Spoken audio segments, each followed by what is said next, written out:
And before is, anak ako ng isang negosyante na na-failure.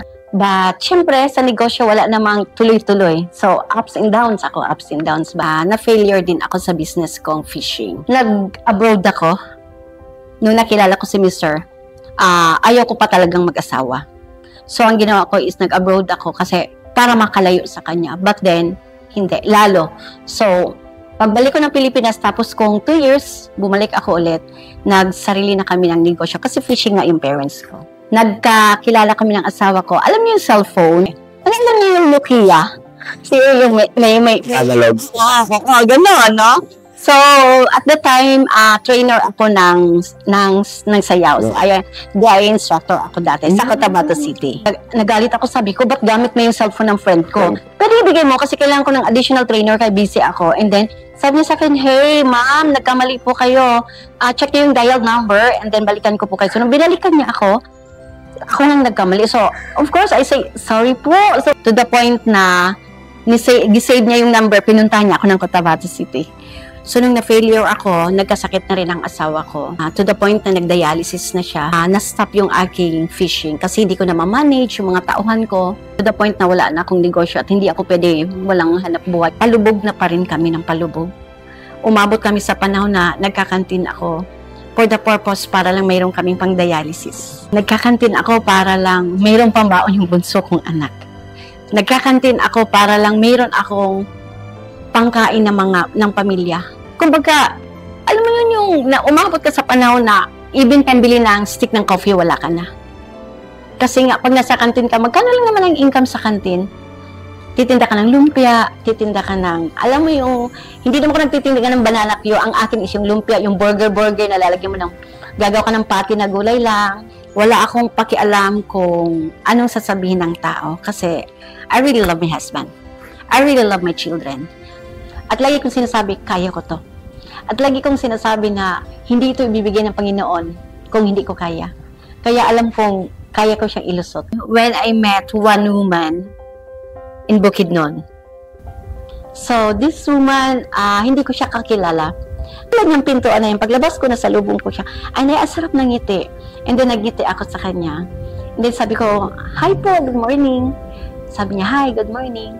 Taga dito ka? Sabi ko, hindi po, taga Jensen. So, I met this, to cut the story short, this woman, instrument na pinadala siya para magiging maganda yung buhay ko. Iniwan ko siya, lumampas na ako, and then lumingon ako, lumingon siya. Paglingon niya, nagkabangga ulit yung tingin namin, so nag-metal.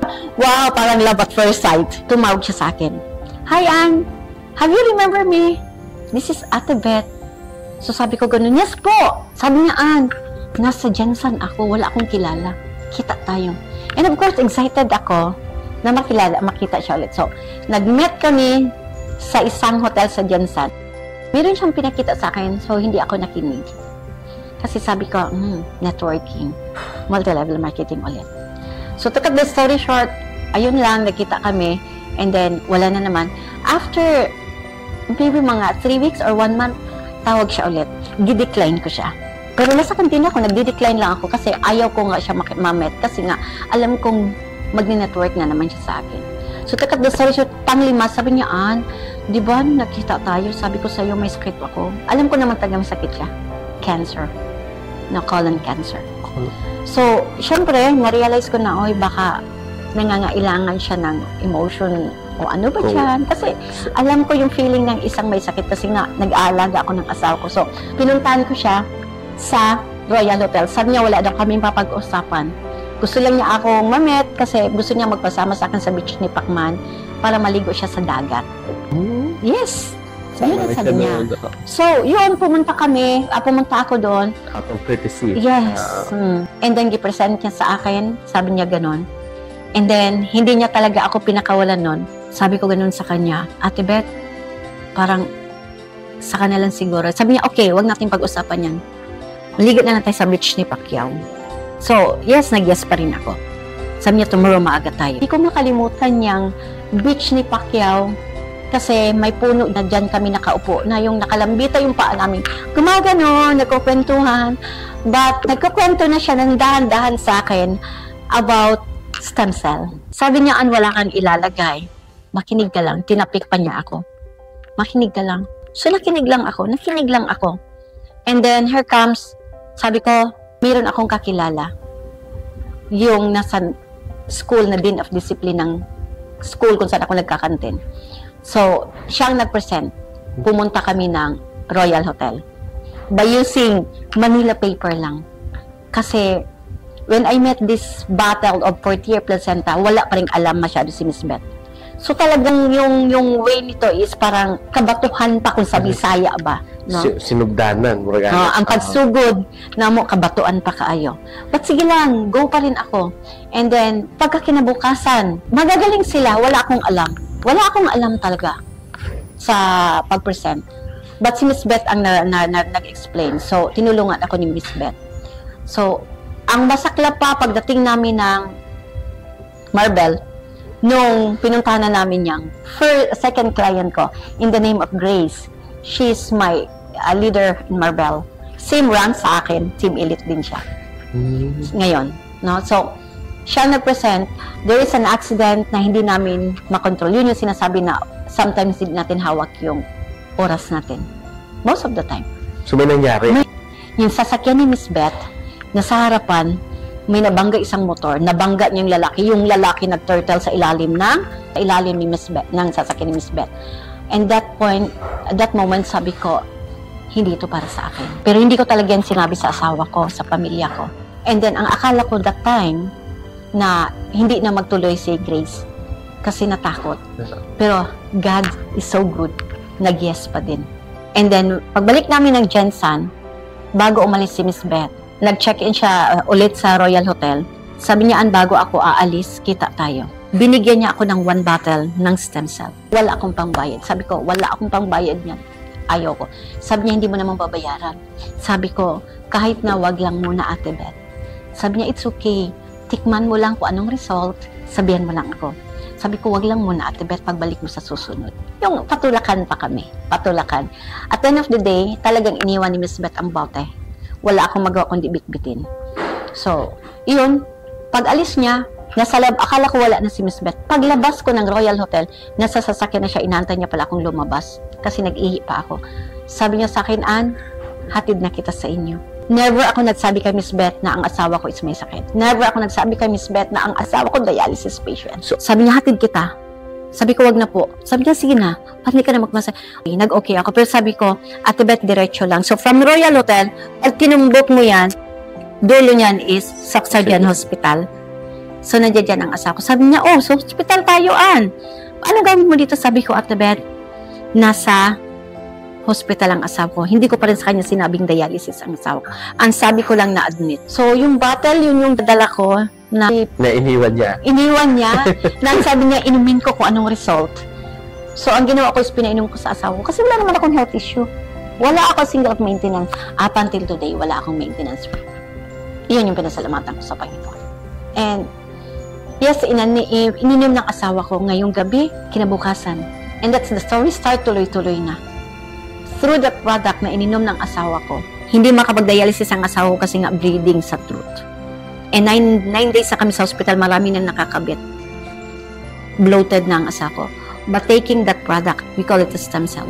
Pag inom niya, after the following day, ang laki ng ngiti ng asawa ko. Kasi nagiging magaan ang pakiramdam. And then, when I start way back 2017 hanggang ngayon, I'm still living. So from 2017, you have those August. qualities. Hindi ko siya makalimutan, that's month of August, August 3. And then, so pag nakikita mo yan, Miss Ann, ano po yung nararamdaman niyo? Itong 3 pin na to ang nararamdaman ko pag nandito ito sa akin. Wherever I go, I feel confident. Ito, number 1, because my big way is my family. So, nandito. My problem nun is my financial. Nandito din. It's remind me a lot, this pin. This one is, of course, positioning, ranking, but hindi pa rin siya kasi even wala kang ranking kung ma-remind ako nito. Ito ang nagpapa-remind sa akin. Kasi nandito lahat. So, pag nagkamali ako, ito, naaalala ako. Sobrang saya. Kasi I can be a blessing to the other people. Kung hindi ako nabago ni Riley, hindi rin ako makatulong. O kung hindi nga nabago yung buhay ko dito, hindi ako makatulong sa iba. So, through the blessings na na-met ko ito, I can be blessed first to my family. Yeah. Yung easy na lang nila ako sabihin, ma, bili tayo ng ganito. At saka yung sasabihin kong, aalis ako, lalakad ako, yung trust nila sa akin na aalis ako, yun yung isang pinakamasaya kong, yung walang duda, alam mo yun, yung mama namin pag umaalis nito, alam namin ang trabaho. Thank you, Lord, kasi akong health karon through Riway, wala dyan yung maintenance. Thank you, Lord, kaya nabago akong kinabuhi. Thank you, Lord, kinahin mo kong blessing sa ubang tao. Munang info, Lord, thank you for giving me this company kasi I've learned a lot, not in terms of kanang money talk ni. This is a company with value. This is a company kanang murag na ka sa eskwelahan nga tudluan kaniya. That's why thank you so much, especially to my mentor Beth Montero na hantod karon naminaw ra gyapon ko sa iya. Hantod karon ako gina siya gina-pray. Thank you so much, Lord, for everything na naasa ako karon, no? My family, the experience of travel sa akong family, mahatag na nako. Sa una, we cannot travel. Kay hand to mouth lang ni. Karon madala na nako akong pamilya kung asa mi mga dito. Even outside Philippines. Sa una, maskin lang man mig moagtog Jollibee. Honestly, wala na mo na nahimo. That's why thank you so much, Lord, sa mga blessings nga naasa ako karon. And every now and then, mamataman ko, I always say thank you, Lord. Matulog mga sa gabi, I always say thank you, Lord. That's it.